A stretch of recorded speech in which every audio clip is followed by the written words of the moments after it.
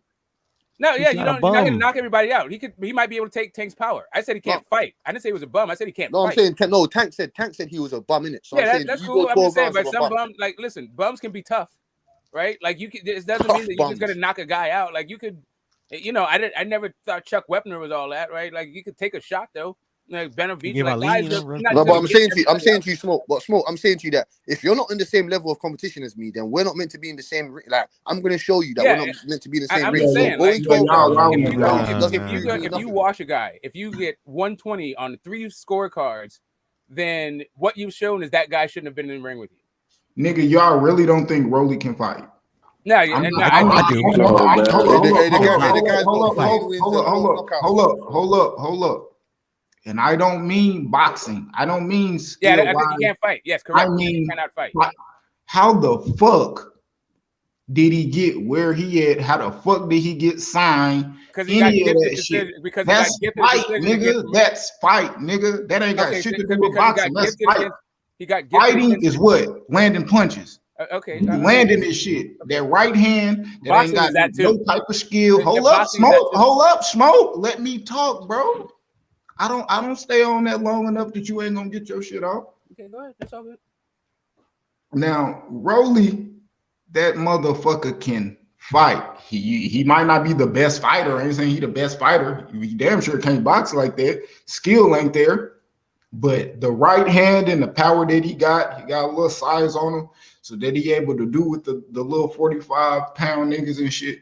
Bro, he can fight for sure. I ain't gonna lie. He got some fight because he gonna land his best punch. Just like Wilder. He ain't the best fighter, but he got enough fight to land his shit. And that's Rolly. So Deontay Wilder is a better boxer and fighter than Rolly Ramirez. Both. Okay, I didn't say that. Notice I said not as good. I said not as good. I know you didn't, but that's what I said. You said you brought up Tyson. You brought up Wilder, right? And you said he's gonna land his power. I agree that Rolly has power. That doesn't mean he can fight. It just means he has power. Okay. Like I saw Jackson Marinez outfight the guy, and Jackson Marinez can't fucking fight. Jackson Marinez outboxed him, and he outfought him too. He outboxed him and outfought him. Boxing, the skill level that he had in boxing, he didn't let Rolly fight. No, Rolly was fighting. That was his stupid ass. No, he outfought him. Okay. He didn't just outbox him. I don't know what I'm saying. I know what I'm saying. I'm just saying he did both. I'm just saying we saw both out of Jackson Marinez, and I don't think Jackson Marinez is very good at either boxing or fucking fighting. I'm just saying, like, to me, like the idea that Rolly, like, maybe I'm missing it. Maybe the fight that, tell me which fight solidified in your mind that Rolly can fight, so that I can go watch that fight. All 14. Fuck no, bro. No.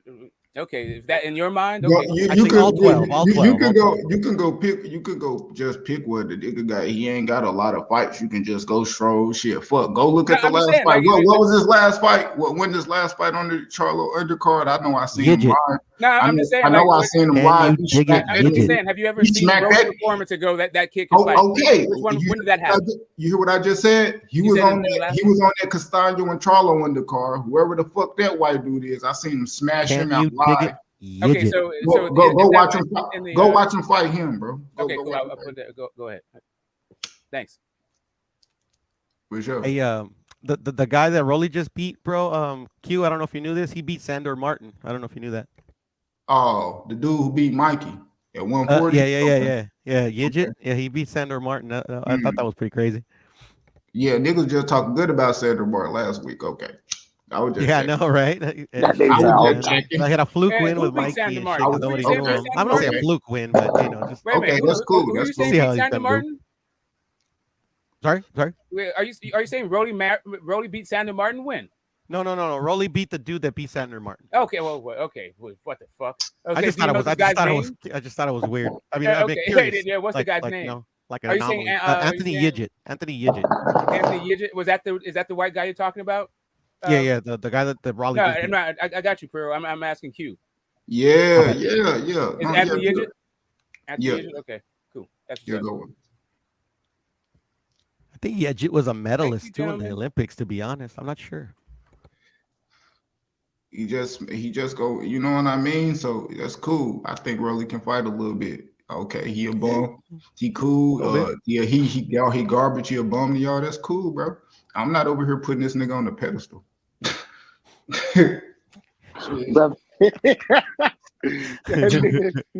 Rolly's the greatest, bro. He's gonna knock out Canelo after he beats Tank, bro. Guaranteed. On me, C-level fighter. Yeah, that's cool. C-level That fighter. nigga Yeah. said he could make 114 today, bro. I was like, bro, shut the fuck up, bro. Who said that shit?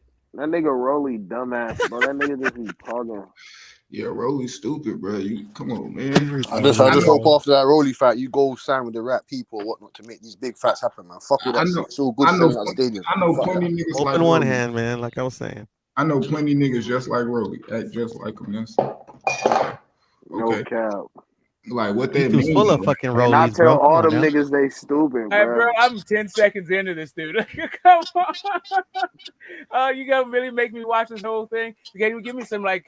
I'm not making you watch No, shit. I know you're not. That's I'm not making you watch shit. I know, Smoke. Q. I know you're not. You asked, I told you. I Go know, watch. bro. That's cool, bro. I know, bro. I know. Nobody, nigga. Don't come at me like I'm putting Rolly on a fucking pedestal to beat every nigga ass. He's fighting Tank. That's cool. Bottom line is, and you got him winning around. Motherfuckers are crazy, man. You got him winning around against Tank. Y'all niggas be wilding over these guys, bro. Do you got him winning around against Tank? Yeah. I'm just saying. Yeah, I know that you're not making me do anything. I mean, I don't know what the okay, fuck I was going to follow that up with something else before you say the thing. I don't know what the fuck My question to you after I was saying that, win. I was wondering, is there any moment in this fight, like is there a round that is like, yeah, that stood out in your mind? So When he knocked him the fuck out. Okay. What is you talking? Go watch the last two. Okay, Skip all that shit and go watch the last two rounds. Okay, cool. So skip all that seventh shit round. and watch the last two rounds. This is last two rounds. Cool. Thank you. Thank you. That's all I'm asking, bro. Hey, but look, Q. Do you? So you don't got this nigga. The niggas start boxing at 17, right? Like that, Correct, 16, correct, 17. sir. Correct, sir. But I don't give a shit. That nigga B-Hop started boxing when he was like, how old? Like 21? Yeah, I still don't want to hear that. But listen. But let me throw this in. Go and see B-Hop training. Go look at them motherfuckers. That nigga was in prison, nigga. Bro, boxing, nigga. What is you talking about? Another hold up, and I'm gonna tell you another nigga who learned how to box late. Ron Lyle in prison, 28. Look what the fuck he did to George Foreman, fucking Ernie Shavers, Muhammad Ali, and all that shit, my guy. So it's cool. It's cool. Marciano started at 24, right? That's what I'm saying. So Rolly starting when he was 16 it truly just don't matter to me. All right, y'all saying he a bum. Okay. He a bum, bro. Y'all sound like this nigga the best, whatever. He right there to fight Tank. He mandated to fight Tank. He mandated. If Tank fight Loma, how many rounds you got Loma winning? I got him winning some rounds, probably, yeah, before he gets stopped. But I got Rolly getting stopped. But you got Loma winning some rounds, but do you got Rolly winning some rounds? I don't know if Rolly will win a round, bro. He might. He might win a round, but you know you got Loma winning rounds. Bro, Loma might win a round. Loma might not last 2 rounds. I don't know. But I'm telling you this, how Tank fight, to me, Tank loses rounds because if he know he can knock you out, you're going to get some shit off. Point blank, period. That's with anybody. If I'm boxing a nigga and I know I can knock him the fuck out, and he sitting there like, man, I'm gonna jab this nigga. Yeah. On me, I'm gonna let that nigga touch me with some jabs until I boom punch him in his shit. So what So about Isaac Cruz? the nigga might be winning. Yeah, that nigga beat me in a couple rounds. Yeah, but he got knocked the fuck out. Yeah, that's how it is when you boxing. Nigga, it's called IQ. What about nigga. Isaac Cruz? So, nigga, the same thing. That nigga looked like he was winning, right, until he wasn't. That jab looked like it was working, right? The Barrios jab looked like it was working, right? Then what? No, Tell that motherfucker I never had Isaac Cruz winning the fight, but I okay, also well, I'm gonna didn't pick a have different. Tank. Well, I'm gonna pick a different I fighter. didn't Then have. I'm gonna pick a Tank different. breezing through that nigga though. That's my point. I don't think that nigga. From Leo Santa Cruz was Okay. smoking it. Leo Santa Cruz was smoking his brain until he came and go. Yeah. Okay. Yeah. Just like Kell Brook was smoking Terrence Crawford before he got his ass beat. Just like Canelo was getting outboxed by whoever the fuck you might think that he was getting outboxed by before Amir Khan. out. When we talking about 168 and shit. So yeah, that's cool, bro. But it's called IQ, nigga. I know boxing. I know what it means if you in there and it ain't like he hitting you with super clean, hard punches. You're just getting touched. Hold up. No, I just wanted to ask you a question. I'm just in the ring. I'm just in the ring getting touched. Okay, damn. He outpointed him in this round. But I'm still okay. I'm still sound. I'm still focused. And then he get knocked out. Nigga, I wanted you to do that. Yes, I wanted you to do that so I could knock you out. Hey, Q, I just wanted to ask you: do you train and do you coach? Sorry. No, I don't coach. Oh no, yeah, you sound like you coach. That's what I wanted to ask you, fam. Yeah, but I box though. I go to the gym. Okay, that was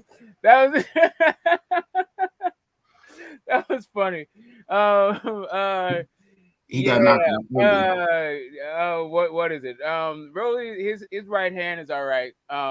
He threw a pretty good combination. The last two rounds were entertaining. I don't know that I'm ready to change my opinion. It's better than I thought, right? But I don't know if it elevates to like I think Rolly can fight. I still don't think he can fight. Listen, man. Tank should whack this guy. That was entertaining, though. Thanks for that. Thank you. Thanks, you. That was entertaining. Like, listen, if we can get some entertainment like that, he was knocking the sweat off that dude's head. That shit was funny.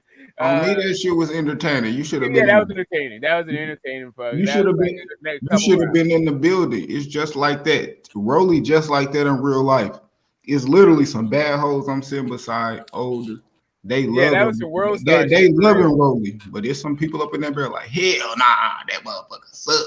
That nigga suck. You know what I mean? So nah. That was like he threw a hell of a. He threw actually a really good combination, right? It was good. Like straight up. I'm not gonna front on it. But yeah, yeesh. He did like the guy was trying to box and Roller's like, nah, fuck that. I'm about to hit you with these coconuts. That's pretty good. Hit you with these missiles. No. Man, that nigga called me boxing distortion in this bitch. But man, I mean, it's cool, bro. Tank, I mean, whatever. I don't give a fuck about who Rolly. That's cool. He can get smoked. He could win. If he win, that shit gonna be crazy. He knocked Tank out, that'll be crazy. The Tank's a complete tool. If he gets knocked out right now, man, I might laugh for a week actually.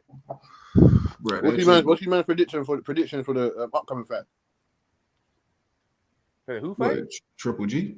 No, I'm saying what's your man's prediction for this weekend's fight? Which one?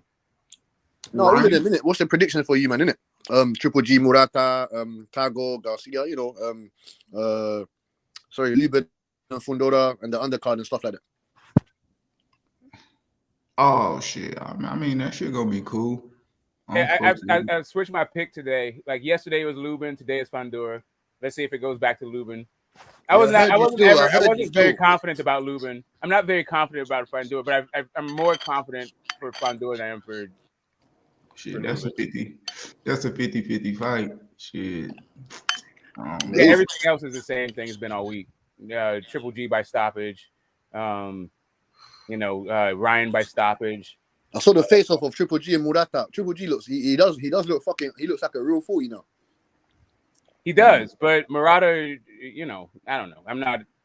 Yeah, I don't think Murata is on his level. Juice or no juice? Which guy? Both.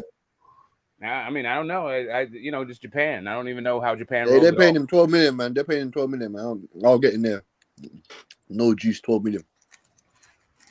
That motherfuckers look sturdy than a motherfucker. Yeah, 100. I don't know though. I mean, I got Triple G winning though. I think Triple G gonna win. Man, the Triple G like blast his ass, like type shit, like one of them knockouts that Triple G. Yeah, fam, one of them mad bazookas that he throws. Done. I'm gonna be like, damn, that old ass nigga, that shit crazy. I mean, but that ain't like a. It ain't. I don't know, bro. Triple G, I think he lost a step. He ain't. Yeah, I think so too. Of course, man. He's the guy just turned 40. Like he's gonna turn 40 or whatnot. He definitely lost a step. Like, you get me? He ain't the same. Yeah, so I'm looking at it like this: the guy finna fight Canelo next. Probably gonna be quick too. You know how Canelo get down. Man, Golovkin ain't no one's. Listen, man, that's one thing. Golovkin's one. He still is one of my favorite fighters like ever. That guy.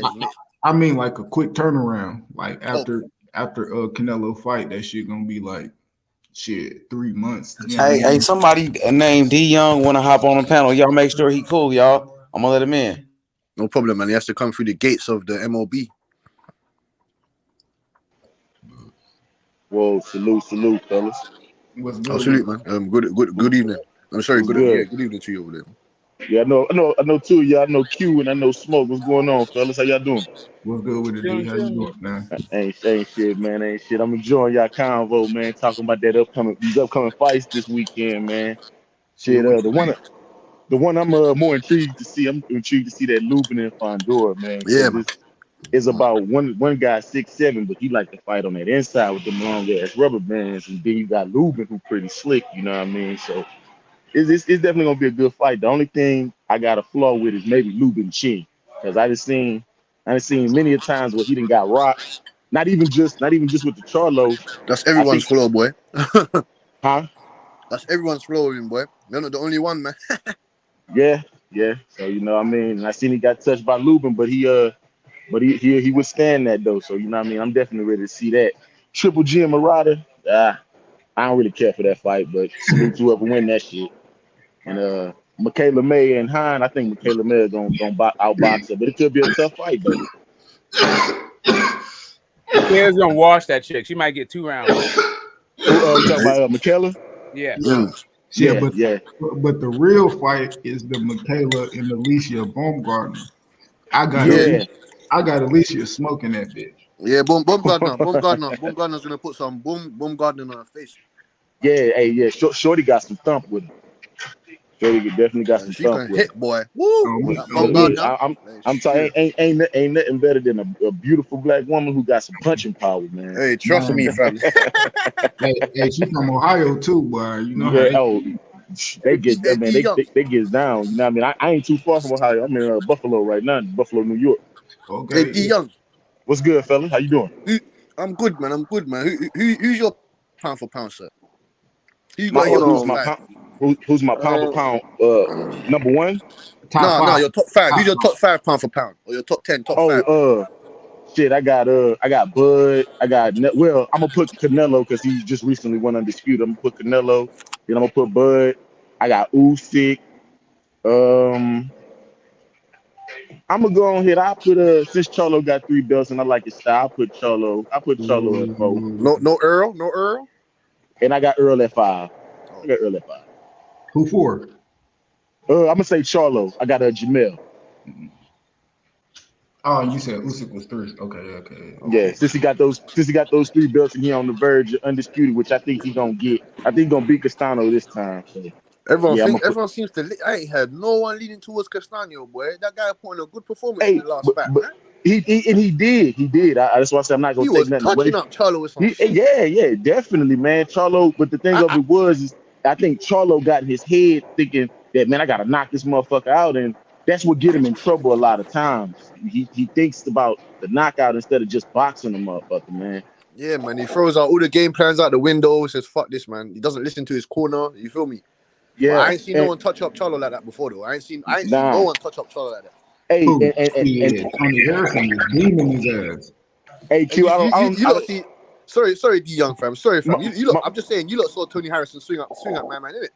Oh yeah, man. Tony was and Tony. I think it maybe not Tony exposed him first, but it was. I think Vanas kind of exposed him first, but Tony just put the game plan on Charlo to where the first fight he didn't let Charlo like really touch him up, but the second fight he kind of just lost his edge and got overconfident and tried to bang with Charlo, and that wasn't the right thing to do. Yeah, that guy's a killer, fam. That Tony Harrison is an excellent boxer, man. If he if he had a granite chin, he'll be undefeated. Oh yeah, absolutely, and a little bit more thump, yeah, for sure. You don't even need the thump. You don't even need the thump. He's got enough power to keep you respectable. He just had he needs a better tank. He needs a better tank. That dude, he's not the same. Yes, Smoke. Yeah, I think he party a lot too, though, man. I think he out there in the D, so he probably party a lot. But yeah, you're right though. But that's why I think if Bud and Charlo was to match up, I think Bud could get him, but it's definitely a scary, risky fight for him. Because I think Charlo is a little bit emotional, and once he get frustrated, he like, fuck this, I'm going for broken. You know what I mean? It's just not always good. It's just not always good. So, but hey, what y'all think about Jamal training with Derrick James, man? It's a good step. It's something. Hopefully, Derrick James will be telling him something, whispering something in his ear differently. You get me? You need to get these big fights. You need to start looking like a real monster now. And he's getting him prepared for Suleki. He needs to clean up Suleki, put him underneath the mat, and then you need to look for the next big fight. Get the winner out of Plant and Darrell or Benavidez and Lemieux. You get me? Yeah. I want to see. I want to see that dude fight like 3 or 4 times in the next like year and a half. No, that ain't happening. That ain't happening. Smoke. That ain't happening. I ain't gonna lie. I think shit, man. Jamal with Derrick James, bruh. See, I like Ronnie Shields, but he ain't like. I guess I don't see him like how a lot of people kind of see him. I kind of see him. He like him and Virgil Hill kind of like the same. I might even put Virgil Hill a little bit in front of him, because he what he did with Andre Ward, kind of from the bottom up, who Ronnie done did like bottom up to be what Andre Ward is. What's the best fighter Ronnie done trained? Who's the best fighter Ronnie's trained? Probably would be Jamal. Yeah, Jamal is it? Yeah, no. Okay, so I see what Derrick James did with Mel, and everybody say Maul is the better boxer already. So if you really turn him to a power puncher, like every fight ending like how we did J-Rock, bruh, that's at 160, 168, he doing niggas like that. Yeah. Shit. Yeah. I think Q. I think it's a match made in heaven, man. Shit, and Maul is a natural puncher. So yeah, so I think it's definitely a match made in heaven. But yeah, man. And I think he'll even be better than because I think he got a better jab. Like he a better like boxer than I think Earl and Jamel, like all around. As far as like the jab and shit, I think Maul jab is better than Earl's, but that's my opinion. You put training Mel over training Lara? Say that again. Do you put training Mel as better than training Lara? Oh, you talk about for Ronnie? Ronnie, yeah. But yeah, if we talk about Jamel, yeah, absolutely. Jamel left him. And that's surprising. What you say, Q? You think Charlo's jab's better than Errol Spence's jab? Hell yeah. No, okay. No, it's argument. Fuck no. It's two different jabs, right? It's two different jabs. Like Charlo uses a power jab, and he whereas Errol Spence does everything. He has an active jab, but he does everything behind the jab. Exactly. It's just two different kinds of things. Like they don't. I don't know. They're two totally different jabs. Yeah. You can go either one still, but I prefer Errol Spence because he puts more behind it. Working behind the jab isn't. I mean, I think Earl got one. That's different. I mean, what working behind the jab is you really don't even got to land your jab. It's just working behind the jab. Like exactly. Like Regis just knocked that dude down by working behind the jab. He didn't even land that bitch. It's just you know what I mean. So that's not like landed. So if you're talking about a power jab and that bitch popping niggas, you know what I mean. Way more accurate. It's way more crispy. He don't pull it back. He ain't reaching it or none of that. Yeah, like Earl do with Earl jab. His jab is real active, and he uses it to break up timing. But he also uses it to set up his next shots, and he uses it to disrupt his other opponents. Whereas Charlo has a power jab where he uses it to hurt guys. I think that Errol has more to his game than his jab. Like both of them, actually, the jab is huge to both of their game, but they just go about their business differently. So hey, Smoke. But that's that. I'm glad you said that shit. Will bring me up to my next little point is that I'm glad you said Earl is more to Earl's game. Well, I think next week he gonna have to show that shit, bro. He gonna have to definitely. He gonna and I'm trust me. I'm no far a Spence hater. I fuck with Spence because he's from the same region as I am, you know. And I like Terrence Crawford too. But you know how I feel about this fight next week, bro. Ugas coming for the fight, bro, because he already know he's 2 rounds down.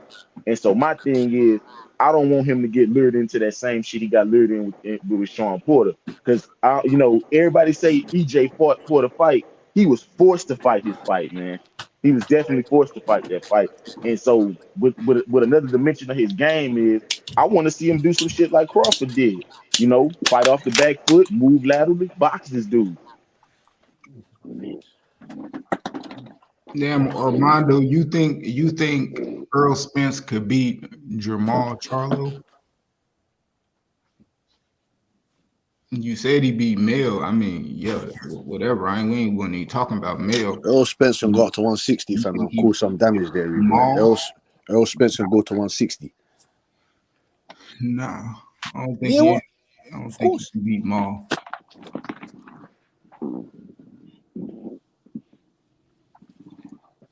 Who's that stupid? Who's that boy? Someone like fucking, someone like Belanga, for example. Yeah, I don't know.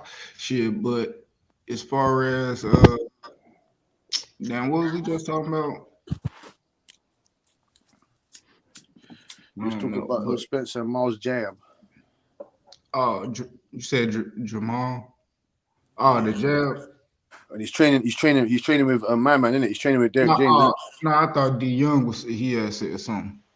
Oh yeah, I was talking about that Spence and new guys. Really, just want to see another dimension from Spence game, man. Instead of that same walk forward brawl shit, man. I want to see, you know, he say he got different tools in his bag, but man, I want to see it. And this the fight to display it, man, because I think if he could beat Ugas comfortably or even stop him, bro, I just think it gives you more confidence, more build to this Crawford fight, man. And we definitely need to see this shit at the end of the year. So that's really my bad. Bush, go ahead. My bad. No. Go on, D Young, man. My bad. Sorry. Nah, yeah, you know, like I just want to see a different style from Spence, man. I just want to see him really dominate the fight. You know what I mean? I don't want to see him just get into no brawl. But I know sometime in boxing you got to fight. Yeah, I think that's just Earl bread and butter. You know, just being able to fight. You know, he could fight and go in that bitch and you know, just throw punches. You know, mixing it up, throwing different variations and all that. Shit, I think that's Earl, bro. So I think that's pretty. You know, he can box a little bit. You know, I seen him do it. What? I mean, Mikey and Danny. That just really, you know, Mikey and Danny, that just really wasn't a good showing for both of these motherfuckers were just sloths. They didn't fight them back. I mean, yeah. Like, niggas ain't really had no fight. Fight. Earl just bigger dude, bigger, stronger. When a guy's just beating on you, just pounding your ribs for 12 rounds, pounding your shoulders, pounding your biceps, pounding your hips. It's just for the whole 12 rounds. It's a different factor, man. Yeah, Those guys it's really like, It is. And that's the Mikey thing. Garcia, I see something. You don't see nothing. All you saw was body shots, face shots. I mean, he did see it. He wasn't able to do nothing. Exactly. The same thing that Lucky Charms dude saw. A whole bunch of shit floating around stars. That's what he saw. Saw stars on top of his head spinning around. And yeah, my thing is, I feel Earl Spence hit hard. He got that punching power to where he can just beat on your ass for 12 rounds. It ain't necessarily the knockouts. It's just D Young. him. Hey, D Young. That's what I was gonna say to you. Sorry to just cut you off, man. That's one thing that I did that Spence does lack now. He doesn't have that one punching power like Lubin or who can I say? He ain't got that one bazooka shot. You know what I'm saying? Yeah, Earl. What he got is you're not the same fighter after you fight him. That's what he's got. Okay. You're right, Smoke. You're not the same dude after you fight Errol Spence. And Terrence Crawford. Terrence Crawford do that same thing to you. That's why this fight's so fucking special, man. We should have been had this shit. This should be the third fight for where these boys going into retirement after this, man. I don't know. Carol Brook look pretty sturdy. I wonder if he'll get back in there and butt again. I think he fighting Eubanks, huh? Huh? I say ain't Brook and Eubanks. Ain't that a done deal? You can't even speak to him about Eubanks, boy. He's 160. Kell Brook is 147. I don't even want to hear that guy's name. I thought that was the word on the street. Kell Brook and Eubanks. No, man. Jamal Charlo can't call out no 147 pounders, so I don't want to hear it. It said, but my nigga Mondo said, but that was a prime Earl Spence though. We don't know if he'll look like that come fight night against. He's in his prime now. We got the live dog. In my opinion, if Earl style looks good like that, I got him over Maul.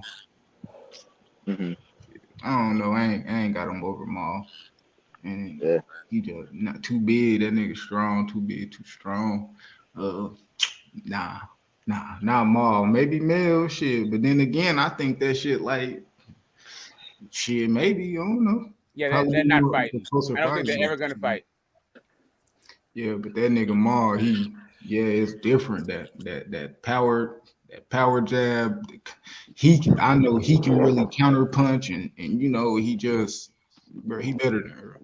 And Derek James is definitely, if they do fight, Derek James is definitely going to stay with Errol Spence more than Jamal Charlo because he trains the both of them. So that'll be interesting to see. Jamel better than Earl? That nigga crazy. No, I said Maul. Jamal is better than Earl. Yeah, 160. Yeah, I don't think if they was to fight, I don't think Earl would beat him. Swear down. How do you think Jamal will win? You think he knocks him out? Shit, he could. He probably could knock that nigga out, but I don't know, man. No way, boy. I think Earl's too technical, too skilled, his IQ is way better than Jamel Charlo's. I think he'll find Jamal, the 160. Oh, the 160. Hey, salute to y'all fellas, man. I just pulled up at work, man. It was good talking to you guys, man. I appreciate it. Good to see you again, D. Until next time, bro. Yes, sir. Yeah, but so Rich, you think Earl could beat Jamal up? Yeah, 100%. No, I mean, can he? Yeah, but I thought you said Jermell would beat up on Earl. No. Yeah, I don't think either. Those fights just aren't going to happen, and I think they aren't going to happen. One, because they're homies and they know each other like that, but neither one of those dudes, like all three, don't get tired. Sean Porter and Bud knew each other, man. So you get me. Yeah, but they're not the same stable. They didn't grow up together. They ain't none of that shit. Like really, Sean Porter and they're homies. They're homies because of Sean Porter's dad, not really because like they're really homies like that. I'm saying Errol Spence, you can see that dude at either one of Charlo's houses, right? Like they're stable mates. They have same trainers and all that shit. Like, but I think that Errol's feet win those fights, and his body, his body attack and his feet, but his punch resistance might not be the same. Maybe moving up, given if I don't know who he got, how his eye injury happened, but it seems though that it's reasonable to assume that somebody hit him in the face in sparring, and it fucked his eye up. No, it 100%, aggravated. 100%. That's what happened. Yeah, right. So I wasn't there. I wasn't there, but I think it's reasonable to assume that's what happened. And I'm also thinking that it wasn't the caliber of fighter as either Charlo. So I don't really know what Spence's punch resistance is looking like. Yeah, shit, we talking good, bro. It's the size, bro. Because only reason a lot of people got Earl beating Bud is because he just bigger than Bud. Okay. Well, it's I mean, it's the style. Like it is style. I mean, Earl's style, right? So we look at Earl's style against Maul, which that box he's not gonna box. You're not gonna box Maul. You just gonna fight him. So him in a fight, and I know Maul, he gonna be able to fucking box at any time. Bro, he got the edge over you, and he a way better counter puncher. He got better feet than you. Power jack. Come on, bro. Y'all talking about punch resistance right now. I'm setting up this right hand. Going like he too. It's not. The other thing, but the thing about the body attack, right? Like it not only takes away your legs, which the Charlos don't really use their legs for anything other than power. But they don't get tired. But it does take the other thing the body shot does. Outside of take away your legs, it takes the sting off your shots. Well, not my bad. What you say, Smoke? I was saying like two things about a body attack. Like the first thing is it takes your legs, right? But the Charlos don't really use their legs for like lateral movement and stuff. They use their legs mostly for power. Yeah. And the other thing about a body attack is it takes the sting off your punches. It's a cumulative thing. It's not going to be early, but I don't think it's going to be a knockout early either way. So as the fight wears on, that power differential becomes less effective, and becomes less of a factor. Earl, he got pretty good endurance. How we look at maybe if shit, I'm just assuming maybe shit 160 shit. That wouldn't he wouldn't be I say this. If he got to pick a twin, that one wouldn't be the one. For sure. Did you watch anybody on the panel? Did you guys watch the All Access Spence versus Ugas? Yes, most definitely. Yeah. Okay. Right. So I don't know if you guys looked at it. It was a real brief flash, but Earl was out on his fucking farm. He was in his long jacket and cowboy boots, and his legs look real fucking thin. He doesn't really look like a 160, but like everyone was talking about how he's a weight bully and all that shit. He's looking kind of toothpicky. It's like a 150. He's a 154 pounder. He didn't really look like a 154. He only fought at 149. Like that's really the highest weight he's ever been at. No, I mean it's a 154-pound division only because it's higher than 147. But he's never fought at 154. He fought in the division, but not at 100. He's never actually weighed 154 pounds. Yeah, Earl. I think the highest I think he could fight 160 though. Most definitely, he wanted to fight Canelo Alvarez, man. But that's on some him fighting Canelo on some same shit with him and Mikey. Like, nigga, you just selling your old, my nigga. You not beat. Like, come on, quit playing. And that's a cash out fight at the end, right? That's like a legacy, like cherry on top. Get in there with another Hall of Famer kind of. Well, this is when he was at 160. This is when he was fighting Danny Jacobs. He said he would take on Canelo Alvarez and I will fucking beat him. Obviously, he's meant to say that. Because at the same time, and that's the little shade that he was trying to throw on Bud too. So that's all like, come on, bro, that's cap. Because the last thing you heard him say about Canelo is no. Motherfucker asked him, hey, Earl, Earl, is the Canelo and you and Canelo fight possible? And then they said no. Yeah, correct. Bro, like, listen. Sorry. So do you guys have more on this fight on Canelo versus Spence? I mean, no, nothing other than him when he was talking about Bud saying, I could go up at 160 and fight Canelo. Like, nah, ain't nothing serious. They asked Canelo, that ain't, come on, bro, that ain't. Yeah, Reynoso was like, that's the one guy will come to 160 to fight. So I mean, they're trying to make the fight. Listen, I think it's a huge money fight in Texas. I think it's a huge money fight in Texas, and you know, I don't see a bigger fight for Canelo really. Nope. That's what I say this. Both of them would have to be at the end of their career and fought everybody we have been wanting them to fight for them to match up at 160. And that's facts. If they fight each other before fighting anybody that we want them to fight, they ducking somebody. And we all could agree with that. So I don't even entertain that. That ain't even like. So Q, that's a great segue to the actual thing we're saying. Like Armando wants our opinion on everybody ducking Janabek.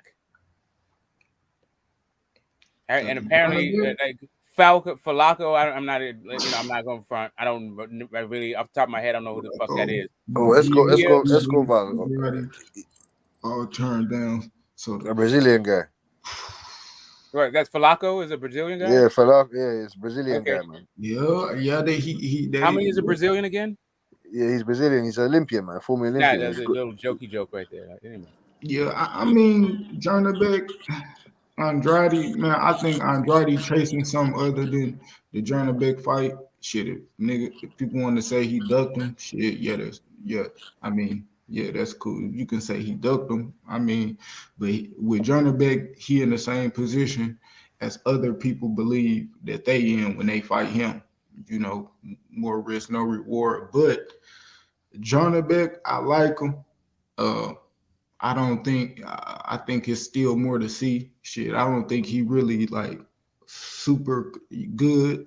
He good though. I seen his last fight shit on that Top Rank card where he beat up the African dude. But shit, I remember that fight because I remember the African dude, like when the referee stopped it, the African dude, he was like, or I don't know, African, whatever, he could be whatever, but he was like, no, should have kept it going. I'd die in here. On me, I was like, oh shit. Little African dude with braids, he had fought. He was like, I die in here. So that African dude with braids, is the guy that beat fucking Murata. Yeah. Right. So he like basically Janabek has made a like splash off of fighting Murata's leftovers. After Murata stopped both of them and some other guy stopped them too. I feel like Janabek is in the same sort of space that Boots Ennis is in and Virgil Ortiz, in the sense that he's barking up the tree against people who are looking at bigger fights, not worried about a dude who's just like, you know, making his way on the scene and having like knockouts against people we don't really care about. Yeah, he ain't got that many fights either. So Munguia needs to be doing some other work other than Janabek. Every single person, like I don't know who Falaco is. Eubank Jr. definitely shouldn't be in there with no fucking Janabek. He needs to be, you know, fighting champions. Most of those dudes just need to be fighting champions, not Janabek. Yeah, and Janabek, shit, he just really just need to make the name. Shit, all the people he can't get, shit, when he get to somebody he can get, shit, you know, make an example out of. Gotta knock him the fuck out.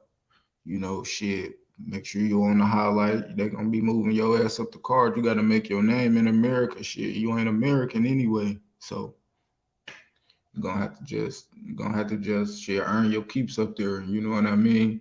Once you work your way up, and it's really no way nobody can duck you. You're gonna get a belt. Cause obviously you know, Andrade going up to 168. So you're gonna be fighting for the vacant belt, you know. So probably him and Munguia.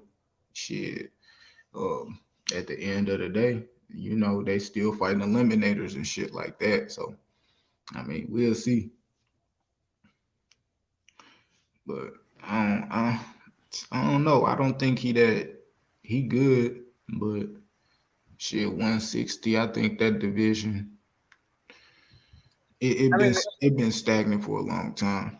It's just like there's guys who look good and you think they have all the problems in the world, and to be like just straight up, I feel like Europe is on some like Lomachenko, Anthony Joshua shit where they feel like 2 fights in and 3 fights in you should be like challenging for the title.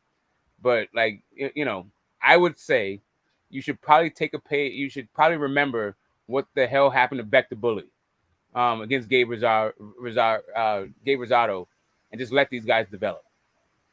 Stop trying to rush them and throw them into the deep pool and rush them to the top of the queue and all this other shit. Like, just chill. Like knocking out guys who've been knocked out multiple times by dudes that we don't know if they can really even fight or not.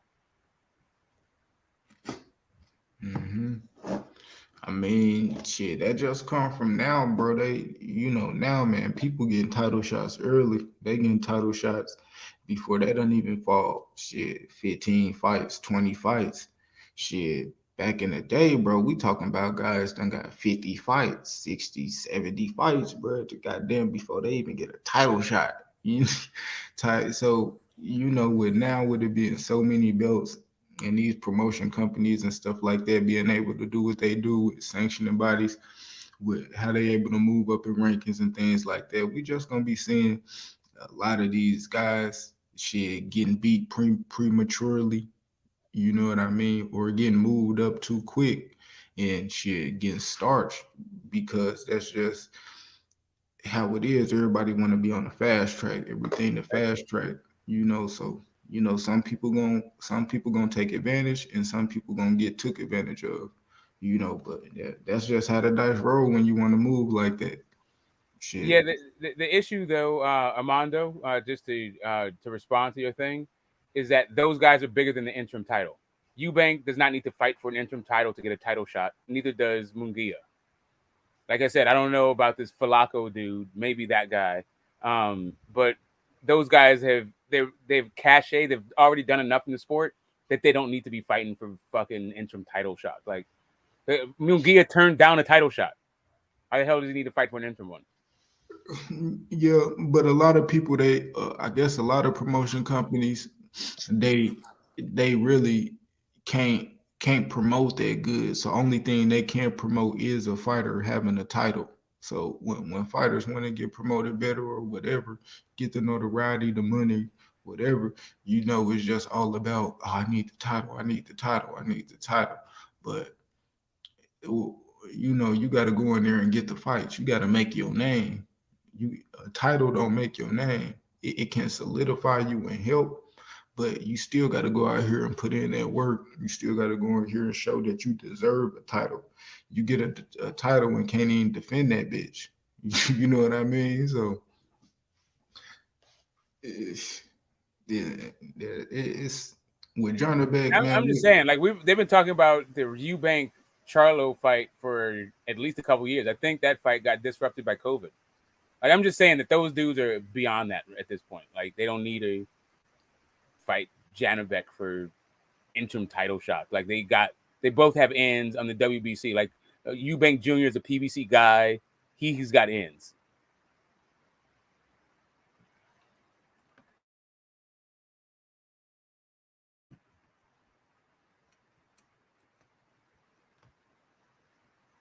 But yeah,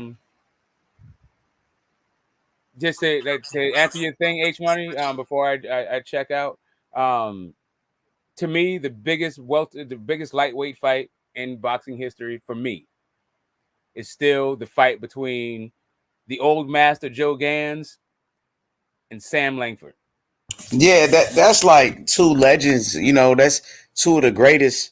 Back in the day. But the thing is, a lot of people don't even know who Joe Gans is. Shout out to Bill Haney. He's the first person to ever tell me about Joe Gans. Oh, don't he got like the most wins or something of all time? What does he have? Nah, Joe Gans is the guy that brought the jab to boxing. Like, you want to talk about you want to talk about legacy in boxing? How about the guy that invented the jab? Yeah, I mean he's a legend though, but a lot of people don't know.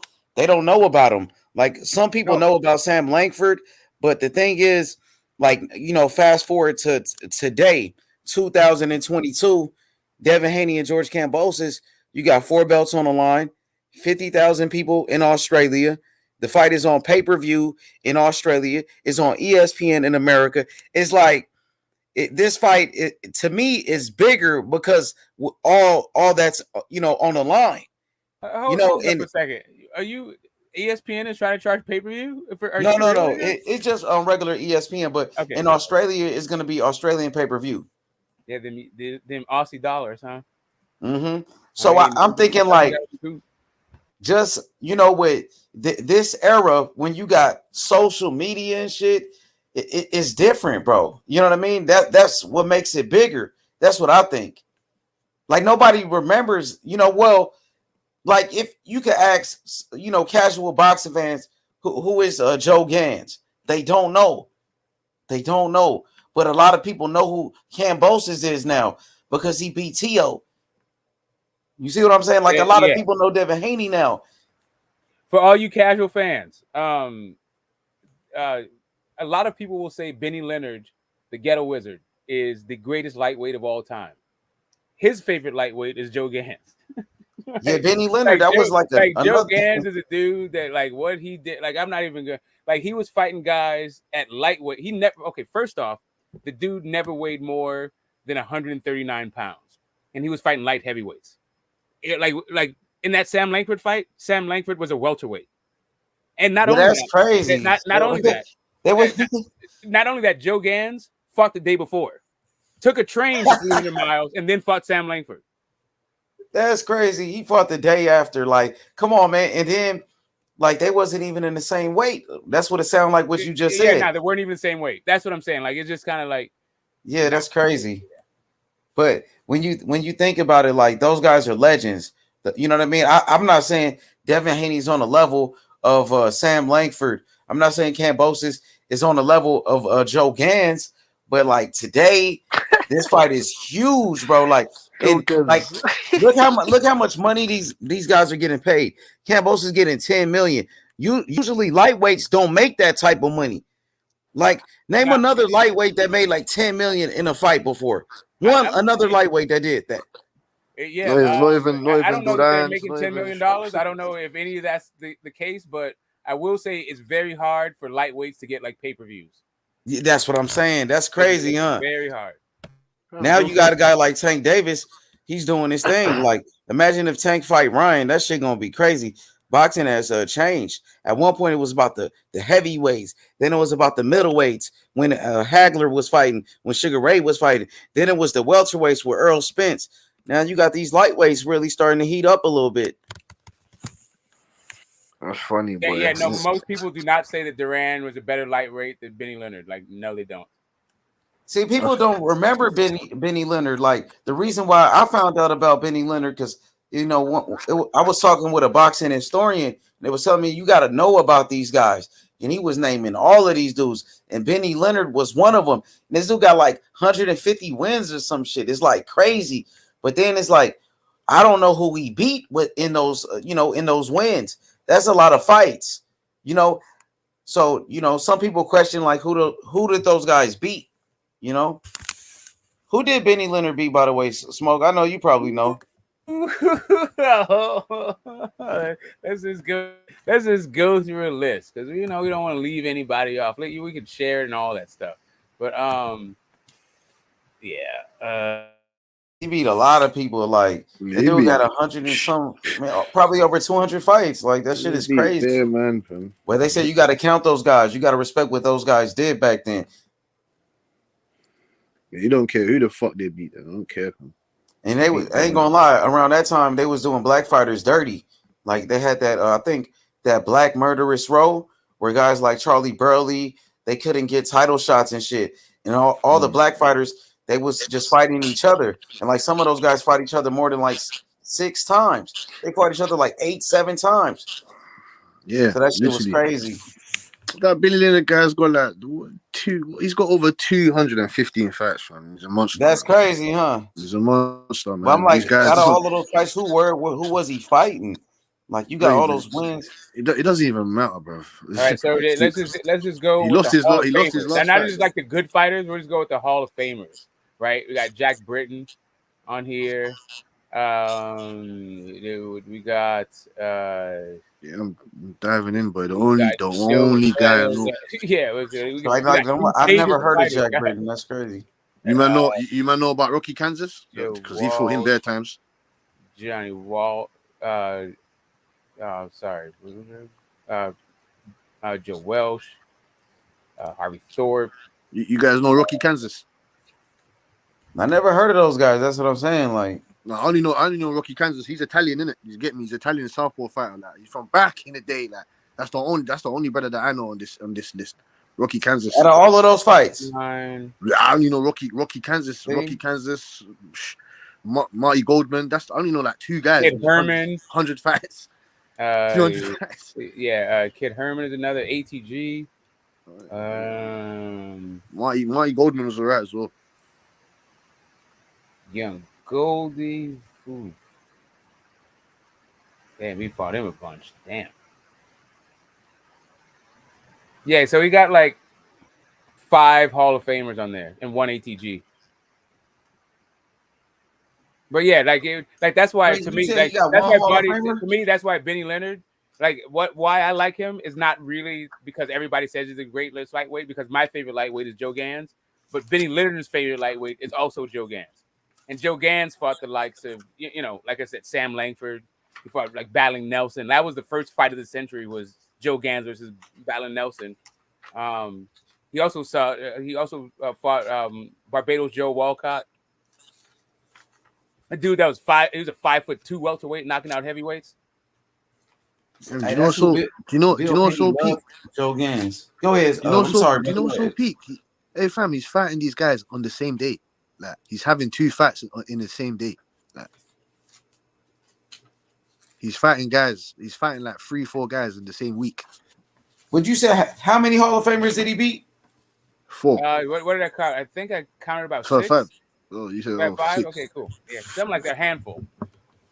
5. Yeah, 5. See, I don't know none of those guys that he beat. That's the thing. Like, but you got to respect what those guys did. You got to respect Ezra Charles. You got to respect fighters like Willie Pep, Sam Langford, Joe Gans. You know what I mean? The Jack Dempseys and shit like that. Archie Moores.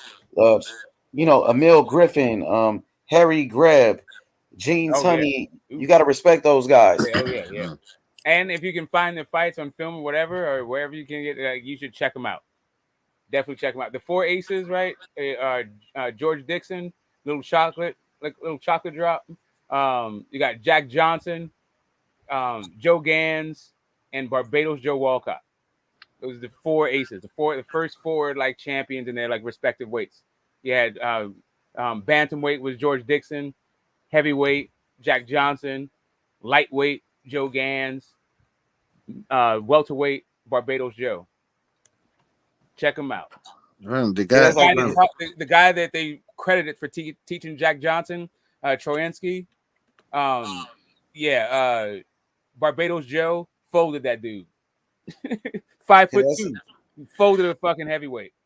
Oh my god! Yeah, like Jake LaMotta's. You got to respect these guys. Ray Robinson, Sugar Ray. Of course. I was just watching Sugar Ray last night. Sugar Ray Robinson was such a fucking beast. Oh my god, bro! Yeah, these guys after Muhammad Ali, Sugar Ray was my very next dude that I transferred my fanboyism from Muhammad Ali to Sugar Ray Leonard. These guys were fighting 15 to 20 times a year. I think Mike Tyson fought like 16 times in 1 year when he was first fighting a started. guy a bump, like he was on some bum of the month kind of shit on his way up. He was fighting guys that had other jobs, like they were like part-time fighters and all that shit. He was young though. He was just coming up in the game, but they did keep him active. Like those other guys are probably fighting the best doing that. So you got to respect the guys like Mickey Walker, Barney Ross, I think. Barney Ross. Yeah, Barney Ross, yeah. Yeah, like you know what I mean? Like Panama Al Brown and shit. It's so many Johnny Tiger Dundee, Flowers. Johnny Dundee. You know what I mean? The Kid Chocolate from Cuba. All of these guys, man. Like these guys paved the way. But people don't remember them though. That's the thing. Like Bo Jack and shit. They don't remember these guys. But you know, when we get undisputed fights in a like one of the original 8 divisions, then their names come up again because they're the ones who built the divisions, right? Mm-hmm. Yeah, but I don't know what belts they were fighting, but I see them fighting for the NYCAC lightweight title. Yeah, that became the WBC like later on. Like, see, but in 2022, like these fights are much bigger now. Is bigger. The fighters are getting paid more money. It's more fans. You know what I mean? Boxing has more exposure than back in that time. You know what I mean? Boxing, wait a minute. Boxing getting bigger though. Boxing is bigger than then. Boxing is bigger now, right? Bro. Nah, bro. Like there's that like Jack Johnson. You don't really get bigger than that. Back then, Smoke. Correct. No, it is bigger, man. Jack Johnson, they had that dude. Like they're fighting for the New York. Maybe at that time it was big though, but now it's like internet and shit is different technology. I'm just saying that the government tried to shut down Jack Johnson. Like Jack Johnson was a worldwide phenomenon. If you understand who the like kings were trying to fuck with this dude wherever he went. Like during the Russian Revolution, he was in Russia hanging out with like both Lenin and the fucking and the Tsar. Right? It's a different thing. And that dude was supposed to fight. Like Pancho Villa was supposed to put on a fight for Jack Johnson. Like during the Spanish fucking Revolution, like that, you know, the Mexican, I guess is really the Spanish thing, but whatever. The Spanish-American War. I'm just saying that it's just different. Like those guys, like back then, especially the heavyweight champion, that was the thing. You had the King of England telling Jeffries to fight Jack Johnson.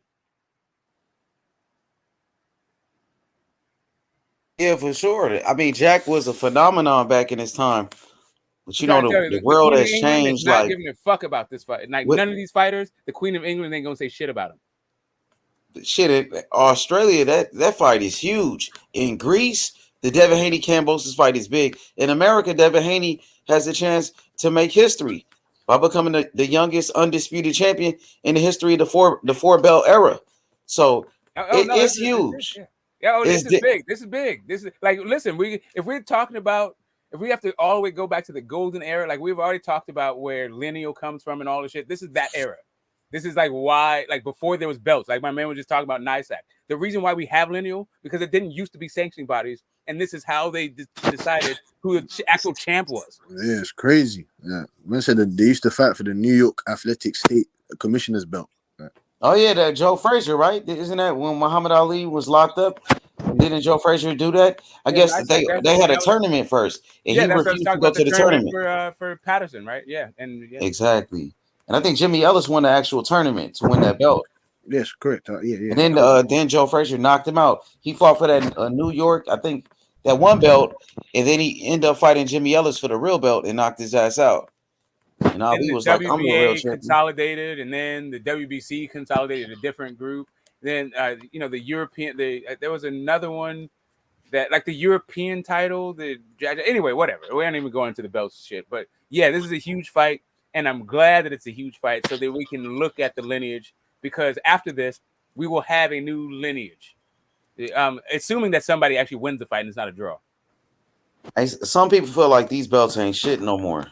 Like a guy like Ryan Garcia doesn't give a fuck about belts. He's getting money. He got endorsements. This dude got commercials. He got Maybelline commercials. This motherfucker got Gatorade and shit. Nah, so fuck that. But his career is either guys that Tank already knocked out or guys that the other guys beat. Like I don't know. Like Ryan Garcia does not have a legitimate claim to being considered as the man at 135. He's got a ton of work to do. Well, even a guy like Tank Davis, he feels like he's the man. He could fight Rolly, and everybody's talking about a fight with Rolly. He doesn't need these other guys. He can make a big fight with anybody. That's how Tank feels. They feel like, fuck the belts. I don't have to pay sanction fees for those goddamn belts. Fuck that. I could do a pay-per-view with anybody. You know what I mean?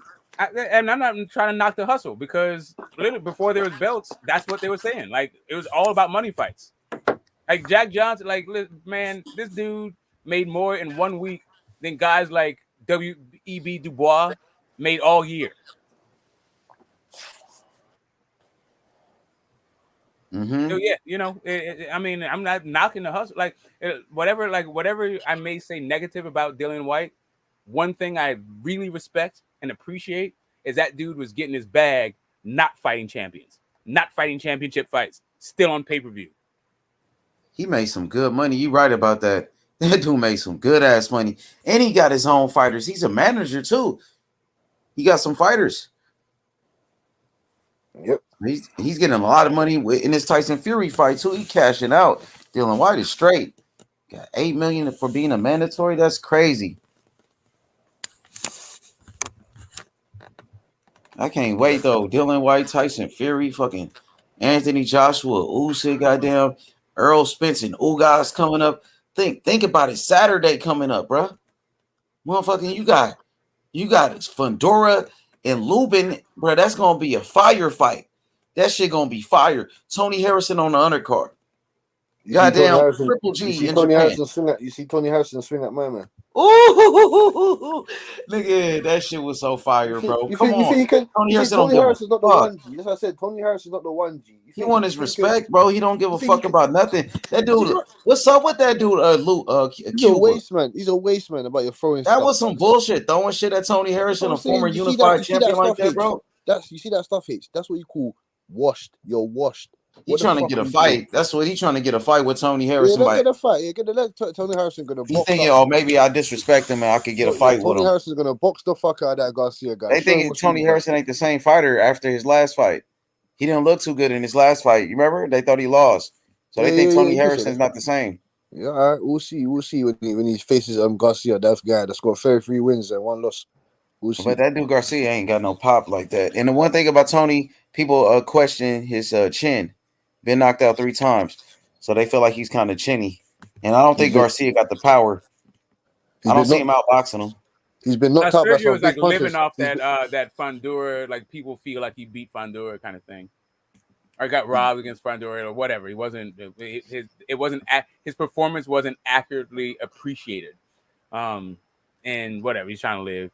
I'm not mad at the dude, but whatever. Who cares? Like he did bring out at least vintage Tony Harrison with his antics. So what you're not throwing stuff at man. You're not doing all that stuff. I'm running down the stage and I'm gonna try and swing. It's like you're lucky I missed. Yeah, the dude throwing stuff at him like, bro, what is he doing? I'm gonna run down the stairs. Total disrespect. Fuck that. I was thinking, what is gonna hit Lubin and that Lubin gonna get down there as well. Well, he felt like he should have been. He felt like that should have been his fight. He feels like he should be in Lubin's place or something. I don't know. Whatever. It's all good. Well, he ain't a bum though. I give it to him. He ain't a bum though. Who?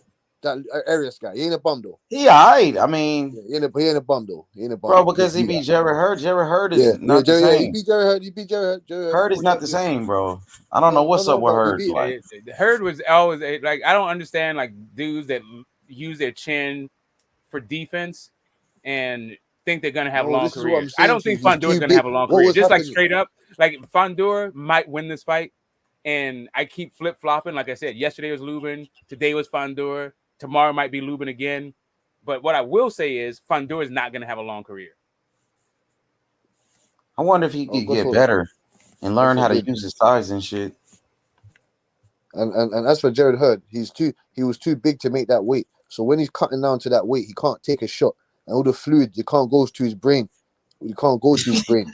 He takes too much punishment. Like he has no defense. Yeah, exactly. He has no fucking defense. He get hit too much. And his career will be short because he get hit too much, bro. He took a lot of punishment against Lara. I thought Lara actually beat him.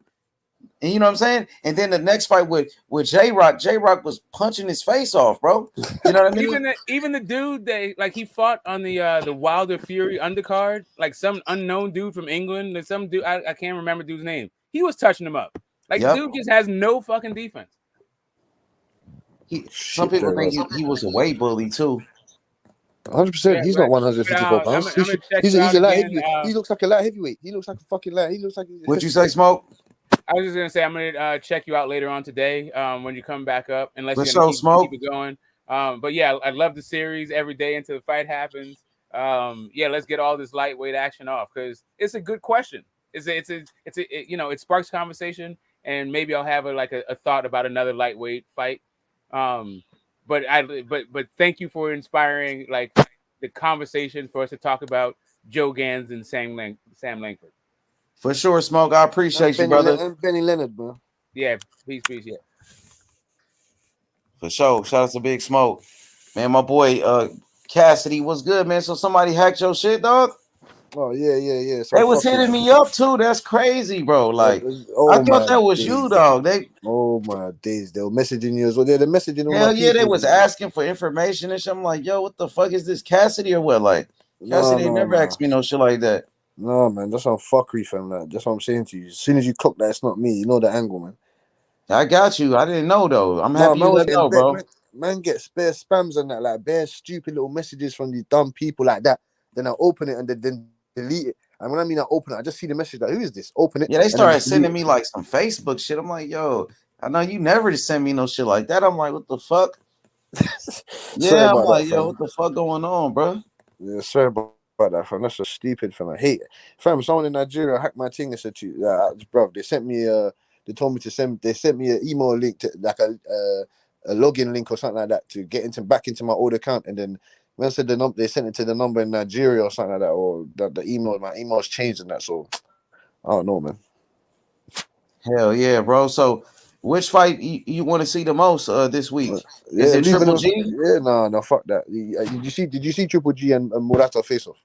No, man, I didn't even know they had a face off. Man, it's like this Tank shit just took over everything today. That tank shit just took everything over, boy. I wish that. I wish that Tank fight coming like. Bro, Ryan Garcia had a press conference. Nobody even gave a fuck, and that's Ryan. It's not like Ryan is a big name, and nobody gave a fuck about Ryan's press conference. They said Triple G birthday is today too. He just turned 40 years old. Okay. Happy belated birthday to Triple G, the man. Yeah, shout out to Triple G. Right, but he's looking 40 though. He's looking all the bit of foot, like his hair, he's all getting grayed up and that. He's looking. Oh, they had to weigh in. Yeah. So what time is the fight? The fight is in the morning, isn't it? Tomorrow. Damn, they already had the fucking weigh in. That's crazy. You know who's on the undercard or no? Yeah. There's some little there's a little young G that I want to see fight, man. What's my man's name, man? What's his name? Look at what is this young G's name, man? Nakatani, yeah, Nakatani. Oh, which one? Junto Nakatani? Yeah, I think so. The undefeated one? Yeah, the undefeated one, man. Swear to God, I heard that dude is a beast, homie. Yeah, I heard some people got him on the pound for pound list. It's arguable. You know about him? You watch him? I watched like a couple of his fights, innit? Because it's in Japan, innit? So it's kind of like early in the morning over here, innit? So I've only watched like 2 of his fights. That's the other Nakatani's brother, huh? Yeah, boy. He's a southpaw as well, innit? You get me? Yeah. Skills, boy. I heard he was the truth. Yeah, he's the truth. He's got 22 wins, 17 knockouts. You feel me? He's got some power. You get me? He got his knockout percentage is 77% knockout percentage. You get me? Hell he's yeah. A beast over there. So you got a question right here, Cassidy. Shout out to my boy King Cobra, Rock Keish. He said, Cassidy, he said, do you know about the Yahoo Boys? No, I'm not too sure. No, I've never heard of them. All right, then you got AOBZ. Said, Cassidy, send me 2K. He said, I'll tell my cousin to unblock your account. That nigga said 2,000. Send me 2 racks. Send me 2 stacks on them, and then I'll do it. You funny. He said, nah, he said it was a face-off. He said the weigh-in tonight, so they had a face-off. But he said he give him 2,000. Give him 2K or 10 to unblock my account. That's my boy AOBZ out there in the UK with it. Yeah, man. So what's up with Joshua, bro? What's the word out there in the UK? What they saying about AJ, man? He's getting ready to fight Usyk, innit? That's what he's been thinking about, innit? The people been talking about it? Like they talking about that fight? Or what? Nah, man, Are they forgetting about AJ or what? People talking about Fury? Yeah, who the Fury people talking White. about right now? Fury or AJ? No, Fury. That's the fact. White and Fury, man. You get me? And Fury's the man. Yeah, Fury's the man, fam. And because Dylan White's around the corner from man, like he's in Bricky, innit? So what about AJ? They not fucking with AJ no more? No, they are obviously, yeah, they are. I told you, fam, they're diehard AJ fans over here, fam. They're not, even if the guy loses all his fights, they're still gonna be with that guy. But like right now, would you say like Tyson Fury, he's the one that everybody's talking about, or people are still talking about AJ? Like people are still talking about AJ because they gravitate towards AJ, innit? You get me? Because Tyson Fury is not AJ's like more of a people's man. Like he gravitates towards the more of the bigger community. Like you get me. You'll see AJ in the blocks, and you're gonna see AJ in North London. You're gonna see AJ in the blocks, and that you're gonna see AJ. You get me walking. You're gonna see AJ running. He be out there. He probably can't be out if he's that big. Like I heard, he's one of the biggest stars in the UK. So if he's that big, he got to be with security and shit. He can't just be walking around like that, huh? No, you know, after the Klitschko fight, innit? That's when it got like that. You get me? He gotta have security like Mayweather and shit. He can't just be out there by himself. Yeah, not anymore. No more, innit? But obviously, when he doesn't, he's the type of stuff I'm saying. He's cool-hearted guy, man. You get me? He'll come and interact with the peoples and that, with the community and that. He'll go on a run and that. He'll make everyone go on a run with him. Like, you feel me? Yeah, my boy, he had a YouTube channel, but he ended up dying. My boy, Pro Bees, Pep Talk UK, my boy Pro Bees, rest in peace, man. He passed away. You know about Pro Bees? No. Pep Talk UK? I'm gonna check it. No, I'm gonna he check had it a channel. He ended up dying though, man. That was my boy, man. I actually been on his show a couple times, did some live streams with him. He was from the UK, but he used to fuck with him. And my other boy, he got a channel. His name is EJ.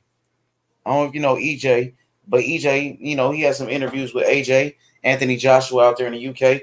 So he was fucking with the people. You know what I'm saying? Yeah, man. That's one thing. RIP to your guy, man. What about Fury? He don't fuck with the people? No, he fucks with his own people, man. He's not from. Yeah, man, and he's not from the ends. Like you get. That's what I said.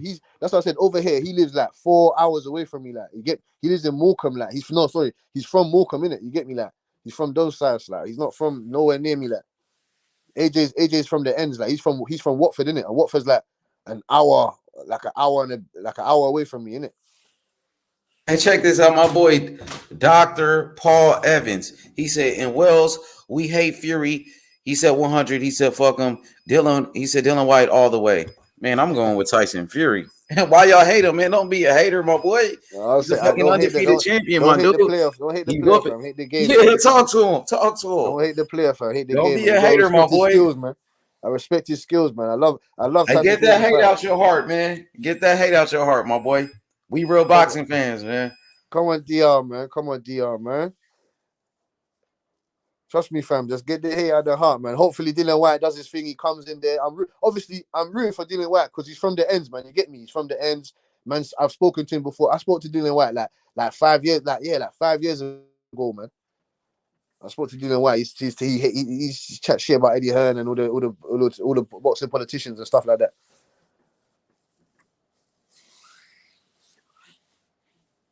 I like Dylan White because he's tough. Like, even though I don't think he's that good, but I think he's a tough motherfucker. You feel me? Like, he might get knocked down, he get back up and shit like that. You feel me? Like a warrior. He show hard. He get knocked out, but he come to fight. He comes to fight, and you gotta respect that. You feel me? He let his nuts hang and shit. I hope that he just technically improved, man. You get me? Over the time that no one's seen him. You get me? He ain't really released no footage and that. So hopefully he's got technically better, man.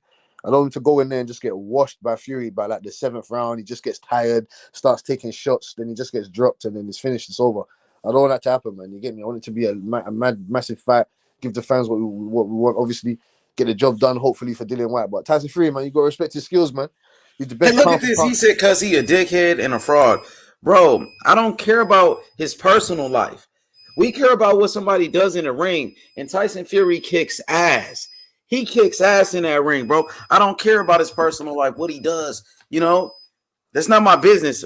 My business is what he does in the ring. That's it, bro. Yeah, I have no idea about none of that, man. We just want to see him throw them hands, man. We want to see him throw them hands. You feel me? We ain't got nothing to do with that. Nothing.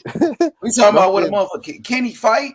Yes, he can fight. That's all I care about. You feel me? That's what I'm saying, right? That's why I like. Right? That's why I like Ryan Garcia. I love Ryan Garcia as a fighter as well because I don't care if he has Maybelline adverts. I don't care if he has Toy Story, Disney Channel adverts. I don't care if he's wearing a fucking Spider-Man costume. I just want to see him in the ring throwing them left hooks. That's what I care about.